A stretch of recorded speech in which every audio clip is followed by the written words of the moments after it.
dollars. We need to recognize the rights of tribal nations to manage their reservation communities and resources and partner with tribes in a way that respects the sovereignty of those who are tribal citizens as well as U.S. citizens. We need to oppose storing nuclear waste at Yucca Mountain in a way that has completely disregarded the consent-based model that is supposed to be at the heart of how these issues are managed, and open a new dialogue about responsible solutions for the future. And we need to ensure that mining operations are going to develop in a way that minimizes environmental protection, minimizes environmental harm through protection, that creates economic opportunity in an equitable fashion, and that maximizes the protection for Nevada communities. So these are just some of the examples of the steps that we need to take through a comprehensive plan. The details are available at peteforamerica.com, but I'm looking forward to kicking the tires on these policies together, as well as having a conversation about what's at stake with those who are living and breathing these issues on a daily basis. And, it's an important issue here. Ecotourism in Nevada brings in about $12 billion a year and creates about 87,000 jobs a year. And, I'm excited about the timeline for your policy. Can you talk to us a little bit about that? Yeah, so again, we need to set concrete targets in order to implement these protections. And it's why I think that 30 by 30 concept is so important when it comes to establishing the 30% goal. We also need to make sure that we're setting very ambitious targets on our climate plan overall. So we believe that as early as 2025, we can double clean energy generation, and by 2035 have a zero-emission clean energy system. Now, that's going to involve a lot of change and a lot of investment. I also think it's going to involve a lot of opportunity. And one of the things that excites me most, again, about Nevada's leadership in areas like solar is that we've seen the economic benefit, not only of preventing harm in the industries that you've been describing that rely so much on ecological stewardship, but also creating new opportunity through these forms of environmental leadership. Okay, why don't we hear from some of our panelists? Taylor?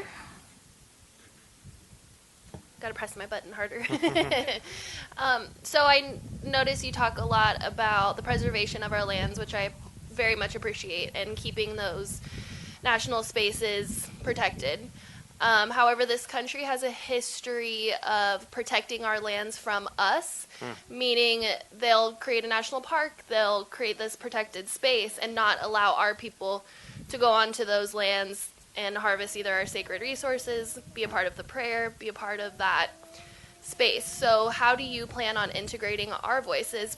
Because whether it's a protected land or this land, it's all ours. I hate to be so frank like that, but I appreciate you recognizing that and I read your plan last night, it's very good. I appreciate you wanting us to have control over our reservation lands, but these federal spaces too are really important to us as well, especially Gold Butte and these really sacred places that are under attack, so to speak. Yeah, I think that the relationship with tribes has to go beyond federally recognized Indian country, although we have very strong views on making sure that we enhance the sovereign ownership, leadership, and management of decisions that are made on, of course, on tribal lands. But this is an example why, for example, we ought to restore the White House Tribal Nations Conference and recognize that the concerns of tribes over all of the affairs of the entire United States deserve to be heard. I view it as an intergovernmental relationship. In the same way that the federal government relates to cities, relates to states, we need to have that same framework for relating to tribes.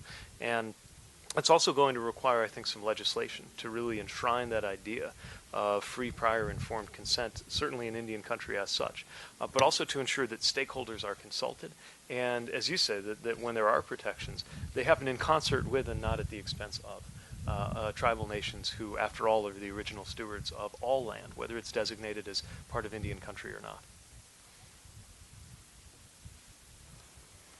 Thank you. Let's take it to the other side.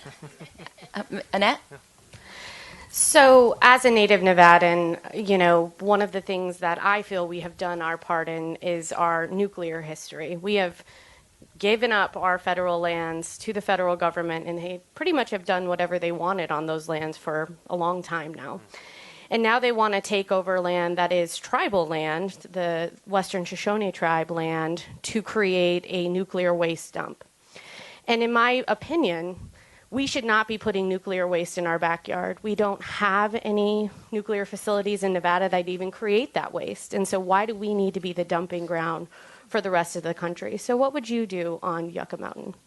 So I think, first of all, you're raising a really important point. Nevada is a great place for generating electric power, but not by nuclear means. And so there's something especially strange about expecting, without consent, that Nevadans would accept the routing of waste here. I believe that we should return to the framework that the Blue Ribbon panel put forward, which is about a consent-based model. And if the consent is not arriving, neither should the waste. There are not going to be any easy fixes when it comes to nuclear, but there are other technologies being developed and explored that include everything from new means to make on-site storage safer to other ways to ensure that it can be managed. And what we cannot have is the state of Nevada being taken by surprise, which is part of what we saw a couple of times in this administration, or anything that rolls over the importance of Nevadan voices. And as long as the people of Nevada are opposed to storage at Yucca Mountain, then so am I. Andy, you look like you had a question. Oh, yeah, sure. And I'm eager to hear your views and perspectives too, so it doesn't all have to be. Yeah, absolutely. So I think, having an opportunity to have gone through your plan, I think the notion of protecting 30% of our land is really critical. We have standards for renewable energy. We have standards for a number of other things. And so really putting some goals around land protection, I think, is incredibly important, not only because what it can mean for our ecosystems and the environment, but for the communities that recreate, participate, go about their activities on those lands. So I think one of the questions I have is, when we seek out, this goal, how do you see your agencies, the agencies that are going to be doing some of this designating and management and things like that, pulling in stakeholders, pulling in partners to make sure we're not, that this is a community-driven process for protecting these lands? So part of my perspective coming out of being a mayor is the importance of putting communities at the forefront. And again, I think often the answer is not going to come from Washington, but more of the resources should. And so we need to make sure that state, local, tribal, and other stakeholders are included at the table as we take these steps. But what we know is that, first of all, the agencies have to be committed to this vision. And this should go without saying, but unfortunately it doesn't today. The heads of these agencies will believe in their missions. We will have a head of environmental protection who believes in environmental protection, a head of the Department of the Interior who is committed to protecting public lands. Again, this should be table stakes, but we are now at a moment where I think it does have to be said and committed to in advance. We also, I think, should put out a call to service for those who are motivated to play a role, to join the ranks of public servants that I think have largely been demoralized and even gutted in some departments by the atmosphere of this administration that seems to have so little respect for those roles. We need to make sure that we are very transparent about how we're tracking to those goals. I've seen the power of putting a yardstick out there and then racing to meet it. Because it creates a kind of pressure, kind of accountability for everybody. But of course, it does no good just to mention a goal if you're not prepared to resource it. And that's why I think this needs to be included in our federal budgeting. And it needs to be included in terms of the overall strategy when we're seeking to do other things. So we cannot talk about a climate change strategy over here and then a public land strategy over there. They should be integrated. And another goal that we're setting is to have public lands themselves become carbon neutral very quickly through everything from carbon removal to ensuring that we have new and more sustainable ways of managing them. And I'm very excited about how that could wind up leading the way for a lot of other parts of our society and our economy and our government to meet climate goals, but with public lands and waters at the heart.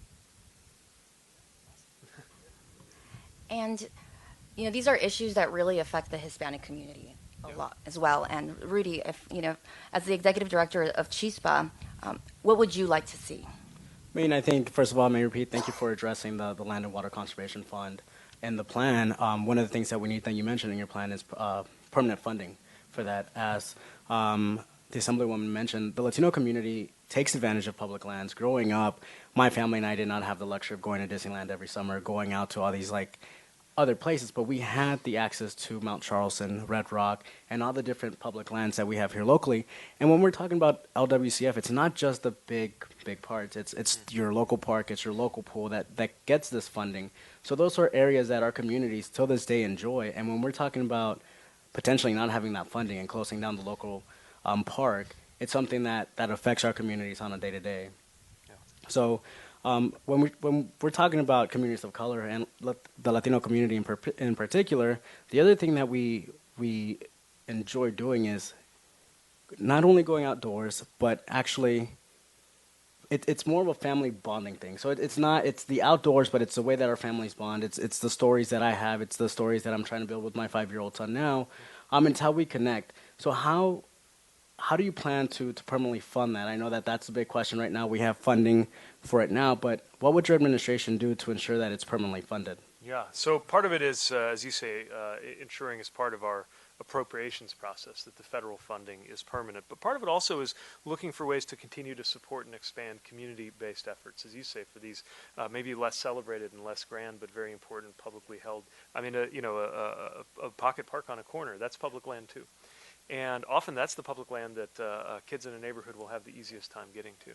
And this is something that we became very intentional about in my city, going so far as to use new technological tools to try to find out how many kids are really within a 10-minute walk, and a safe one, of a park resource. And this is a question, as you say, about culture, because this is where experiences are created. This is a question about public health.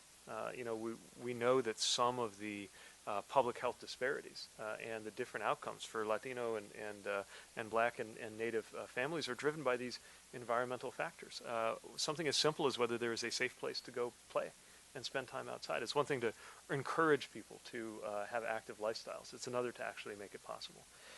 And this is why I was so concerned in the president's most recent budget that they actually zeroed out community development block grants, for example. CDBG is just one of the tools that local communities can use to create an environment that fosters at low or no cost to individuals the kinds of opportunities you're talking about. So yes, we protect the relevant federal funding streams for federal land and federal purposes, but also we should be supporting communities that know best how to create opportunity. And you can't separate this from questions of racial justice, because disproportionately it is Americans of color who are reliant on and frankly know how to unlock the value of these lands that are in public trust. I'm going to bring it over to Barb, because you are a Native American leader here in our community, and you're sitting with someone who's a future generation who we're trying to preserve these public lands for. So talk to us a little bit about what you would like to see. Definitely. Definitely the preservation of our lands, but it's also the acknowledgement of it. Like when we talk about the state of Nevada, we talk about lands we gave up and we never acknowledged. No, those were lands that were stolen, forcibly stolen, and forcibly given up. And then they were put into a public hands, which is the federal government, to determine what's important to us as natives who live here and have thrived here. And so, the lands that we do have, what little we're forced into, are usually the ones, like you said, that are most likely going to end up by mining or anything that's going to cause us harm. I grew up on the Indian colony. We had our trains go through there, idle through there. It was never thought of anything big or anything that wasn't normal outside of that. But it's also looking into like the preservation of like wildlife and what comes with all of that. And I feel like sometimes us as Indigenous people are put in direct competition with those other aspects of our environment, such as our public lands. It's important for us to preserve these, to go hiking and fishing and all of that stuff. But at the same time, we're here. We exist. We're not mythological, and we could tell the stories and why those places are important to us. But also, there's a last bit of connection to people like our grandmothers who we never even got the opportunity to meet. And so, just looking at it in that aspect of I've read through the plan of, like you said, the informed consent from folks from the community to be able to make these decisions, but also acknowledging the past of what it caused this and what led to this a lot is really what I pass down to my daughter. I want her to know where she comes from. I want her to know why these lands are important to her, more than just that you're an indigenous woman. These are important here because these are the lands your grandmothers worked on. These are the lands your grandmothers lived on, and these are the lands that we will return to. So that's just the perspective of what I want to pass down to my daughter and why I continue to do the work I do. It's such a moving perspective, and I think it illustrates how this is part of a thread that runs through time from the way that we came to be here in this situation to begin with to a future that you envision that goes beyond our own lifetimes. And it's exactly why we need to have this consultation be woven into the processes of decision making. Thank you. Yeah. I just want to kind of bounce off that and bring the conversation to water conservation specifically. Barb and my tribe, both of them have had huge water issues. Where my tribe is from in the Owens Valley, LA County Department of Water and Power owns more land in Inyo County than they do in Los Angeles. And so luckily we're in a position now where lands are not going to be so forcibly taken. Those lands from my tribe are gone forever. There's no getting them back, and that's what it is. But we have an issue now where Las Vegas is running out of water as we speak. And so Las Vegas, Clark County starts looking for water in other places, and where do they naturally go? To tribal lands, tribal resources. And they're looking at that same idea of using a pipeline to bring water from the north down here to the south. And, you know, and Barb touched a little bit on our creation and our origin. And for my tribe, we were taught that we were put there by those waters on purpose. We were meant to be protectors and guard that water resource. And how, I noticed on your plan, you said you were committed to stopping any sort of DAPL situations before they occur. So how can the federal government, your administration specifically, kind of protect those water resources and stop this, you know? Yeah, so part of it, as you say, is to make sure that these encroachments can't happen because there's a greater degree of protection. Part of it also is that as a country, we've got to do a better job of managing the water resource we do have. And because we have, I think, in many ways become accustomed to a certain way of doing things that's no longer sustainable, it's creating these pressures that lead to those encroachments that could be avoided just by better using the resources. That's why I'm proposing that we expand funding for things like the Water Smart program that the Bureau of Water Reclamation has, and other ways that we can make sure that we're being more efficient with what we have. You know, in the same way that with energy, there are all these talks of the different kinds of fuels, but the so-called fifth fuel is efficiency. It's using less in the first place. The same is clearly true when it comes to water resource. And I think there's a great deal to be gained by that. But it's not going to happen on its own. And that's where federal leadership has to come in. So whether it's quality of water and enhancing the resources that the EPA has to assure that quality, or whether it's from a quantity and conservation perspective, making sure that we're investing in that kind of research. We need to put the federal monies behind that kind of work so that there's less pressure to begin with and fewer situations come up that would require the kind of negotiation of competing interests that happens when there's a need to add to the portfolio to begin with. A question regarding that, actually. So on the topic of water sanitation, I was really excited to see in the plan that you mentioned $20 billion specifically to address the issue of lead in water. That's an issue that doesn't get talked about much in Nevada. We have a lot of new infrastructure, but you know, we do have a lot of infrastructure that was built before the 2014 statutes were put in place. Yeah.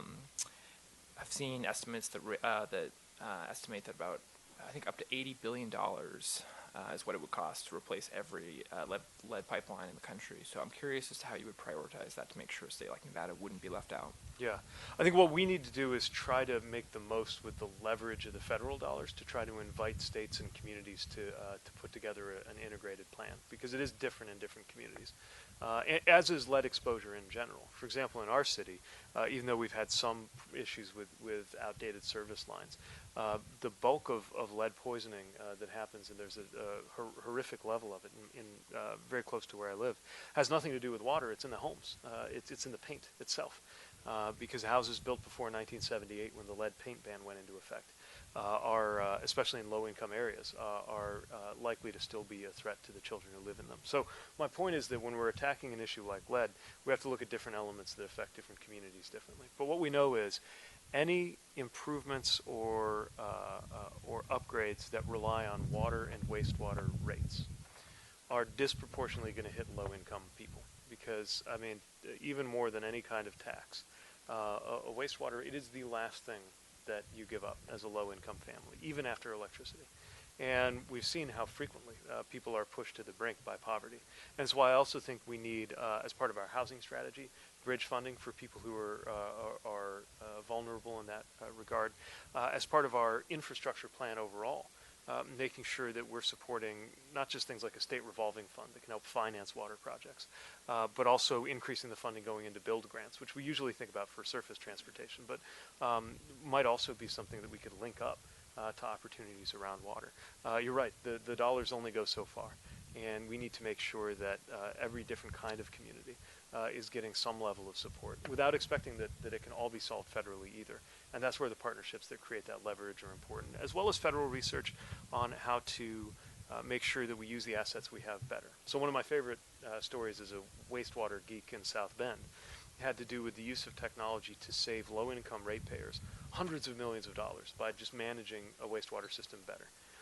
I'm proposing that we create, in the same way we have DARPA, that literally invented the internet, we create an advanced research project agency for infrastructure, ARPA-I, that could help pilot and pioneer methods of delivering clean, safe drinking water that we can't even imagine right now, but that just aren't going to happen unless we have basic research federally backed. So all of these pieces have to click together. There won't be an easy solution, but Nevada won't be left out of that vision.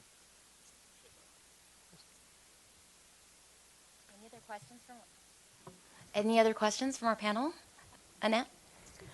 So one other question, we are very proud of our two national monuments that we have here. I call it the proudest moment of my career when Gold Butte National Monument was designated by President Obama, because it was a very important thing that we had to protect. And so the federal government recently has been outright hostile to our national monuments. 27 of them were under a sham review process that President Trump and his cronies wanted to do away with them. And now we see attacks on Bears Ears and other national monuments.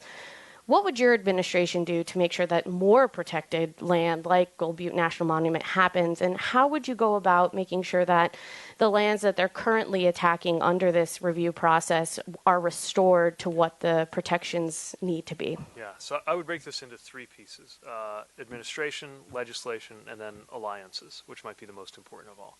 Administration begins with do no harm, right? Obviously reversing the decisions that have been made, ensuring that we have, this is where personnel is policy too, right? So just having people, especially at the top, who understand that this is a trust, understand that these lands were protected for a reason, and that protecting them means ensuring that that there is a very, very high bar for any kind of encroachment, as well as laying out a specific agenda for how we can expand them.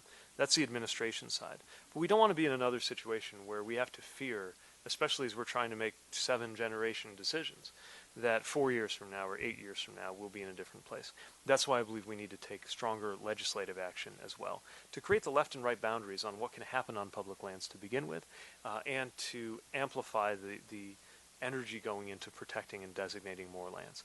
Then comes the part about alliances, because the reality is a lot of what has happened, even within the framework of existing law, a lot of the challenges to that arose not because of what anybody in Washington was doing, but because people directly impacted, people who cared, whether it was Indian country and Native voices rising up, whether it was the environmental community, whether it was professionals who worked on these issues and were insisting that the federal government pay more attention, making sure that there is a partnership between a White House whose best value is to just elevate voices in addition to all the policy, and those who are already integrated in this every day. And it's part of what we're trying to even model a little bit right now as we sit at this table, that we should literally be at the table, ensuring that there can be a red flag put up whenever there is a threat to lands, whether they're already designated or not.